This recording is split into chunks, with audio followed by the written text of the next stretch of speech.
आज हम आपको बताएंगे भगवान प्रभु श्री राम के वंश के आखिरी जिंदा बचे हुए लोग आखिर कौन हैं? क्या वो अभी भी जिंदा हैं या फिर उनका वंश अब लुप्त हो चुका है?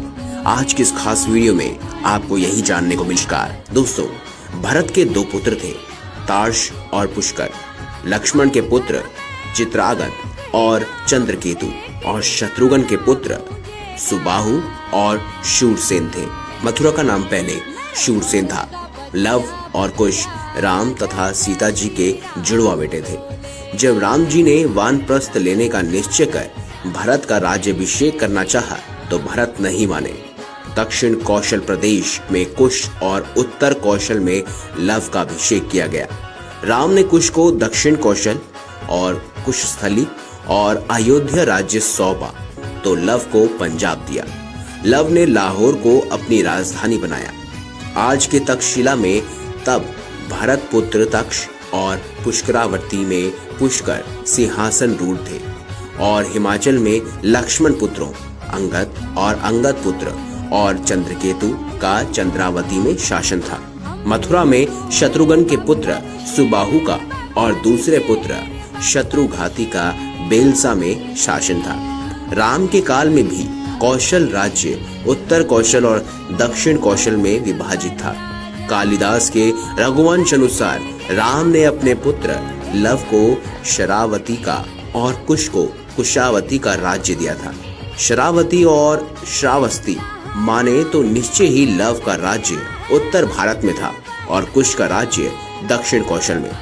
कुश की राजधानी कुशावती आज के बिलासपुर जिले में थी और कोसला को राम की माता कौशल्या की जन्मभूमि माना जाता है। रघुवंश के अनुसार कुश को अयोध्या जाने के लिए विंध्याचल को पार करना पड़ता था। इससे भी यह सिद्ध होता है कि उनका राज्य दक्षिण कौशल में ही था। राजा लव से राघव राजपूतों का जन्म हुआ, जिनमें बडगुजर, जयास और सिकरवारों का वंश चला।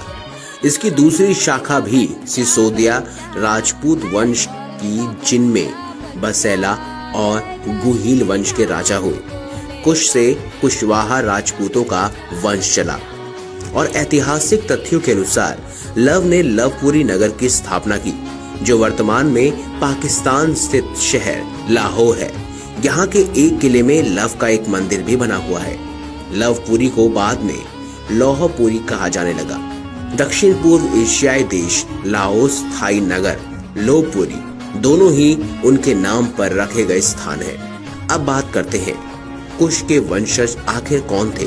राम के दोनों पुत्रों में कुश का वंश आगे बढ़ा तो कुश से अतिथि और अतिथि से निष्ठन, निष्ठन से नभ, नभ से पुंडरीक, पुंडरीक से शेमंधवा, उससे देवानिक, फिर उससे अहिनक, उससे रूरू, पारियात्र, फिर दल, फिर छल, फिर उत्थक, वज्रनाभ, गण, व्युष्ठाप, वृषस, हरण्यनाभ, पुष्य, ध्रवन संधि, सुदर्शन, अग्रिवर्ण, पद्मपुरण, शीघ्र, मरु, पुरस्युक्षक, देवमणि, विवोदत, महाधृत्य, कृतिरात्र, महारोम, स्वर्णरोम, हस्तरोम से शिवध्वज का जन्म हुआ। ऐसे ही उसके खास कुल का निर्माण आगे बढ़ता गया।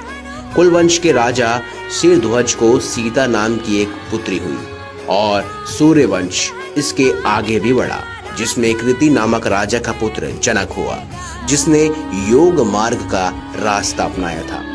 कुश वंश से ही कुशवाहा, मौर्य, सैनी, शाक्य संप्रदाय की स्थापना मानी जाती है। एक शोध अनुसार कुश की 50वीं पीढ़ी में शूल्य हुए, जो महाभारत युद्ध में कौरवों की ओर से लड़े थे। ये इसकी गणना की जाए तो कुश महाभारत काल के 2500 वर्ष पूर्व से 3000 वर्ष पूर्व हुए थे, अर्थात आज से 6500 वर्ष से लेकर 7000 वर्ष पूर्व। वहीं कहा यह भी जाता है कि कुछ मुसलमान भी श्री राम के वंशज हैं। हालांकि ऐसे कई राजा और महाराजा हैं जिनके पूर्वज श्री राम थे। राजस्थान में कुछ मुस्लिम समूह कुशवाहा वंश से ताल्लुक रखते हैं।